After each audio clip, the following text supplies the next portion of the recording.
ওই যে ওই মোড়ে উঠে এইখানে রিক্সা থেকে নেমে রিক্সাওয়ালাকে বলছো, রিক্সাওয়ালা কয় টাকা ভাড়া রে?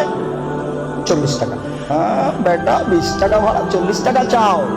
এক থাপ্পড় দিয়ে 20 টাকা দিয়ে বিদায় করে দিলে। এখন এই পাপ তওবা করে ক্ষমা হবে না, মরা পর্যন্ত কাঁদলেও হবে না। এটা খুবই জটিল। জেনার পাপের চেয়ে রিক্সাওয়ালাকে একটা থাপ্পড় মারা কত যে কঠিন, আপনাকে আমি কি দিয়ে বুঝাই? এই ছেলে, তোমার বাপ দলীয় দাপটে জমি দখল করেছে, দিন রাত যদি তোমার বাপ তাহাজ্জুদ পড়া হবে না। শফিকুল ইসলাম জাগরণী বলেছেন, লাভ হবে না কবর পাকা করে দিয়েছেন, বাপের কবর যদি স্বর্ণ দিয়ে বানান কোনো লাভ হবে না। নজরুল ইসলাম বলেছেন, মসজিদের পাশে কবর দিও ভাই। মসজিদের পাশে কেন, আপনার বাপের কবর যদি কাবা ঘরের নিচে ঢুকিয়ে দেন 1 পয়সা লাভ হবে না। শোনো, রিক্সাওয়ালাকে থাপ্পড় মেরেছেন, ক্ষমার পৃথিবীতে কোনো সুযোগ নেই।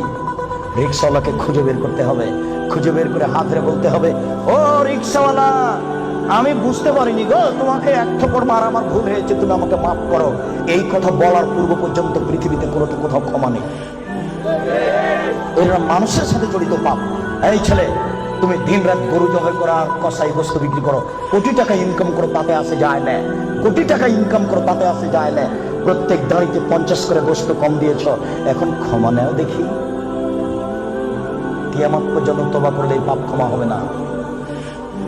জেনা যত বড়ই পাপ হোক না কেন, গোস্ত ঠকিয়ে বিক্রি করার চেয়ে ছোট, গোস্ত ঠকিয়ে বিক্রি করার চেয়ে অনেক বেশি বড় পাপ।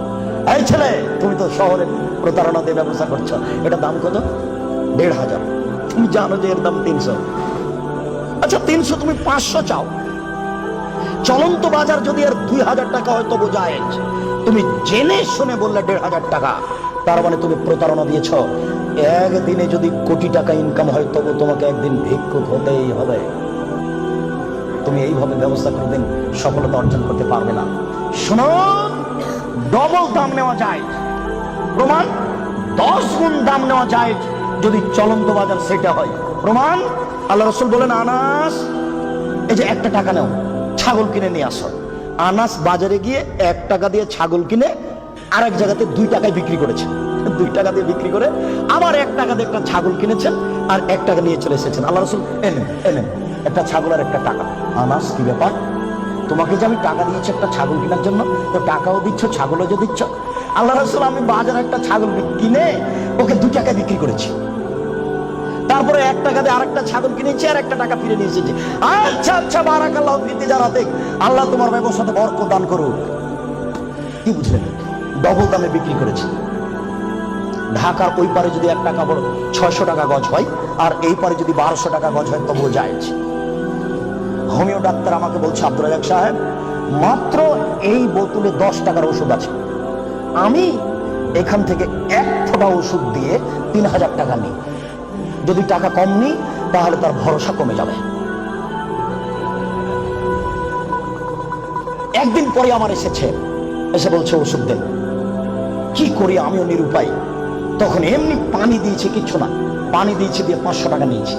যদি 50 টাকা নিই তাহলে সে মনে মনে বলবে আমাকে কোনো ওষুধ দিল না, আমি কি করব? তখন আমি বললাম, ব্যবসা করো, প্রতারণা দিও না। চলন্ত বাজার যদি 1500 টাকা হয় তাহলে নেও, অথবা 500 টাকা নিও, ওর সঙ্গে 200 টাকা নিও।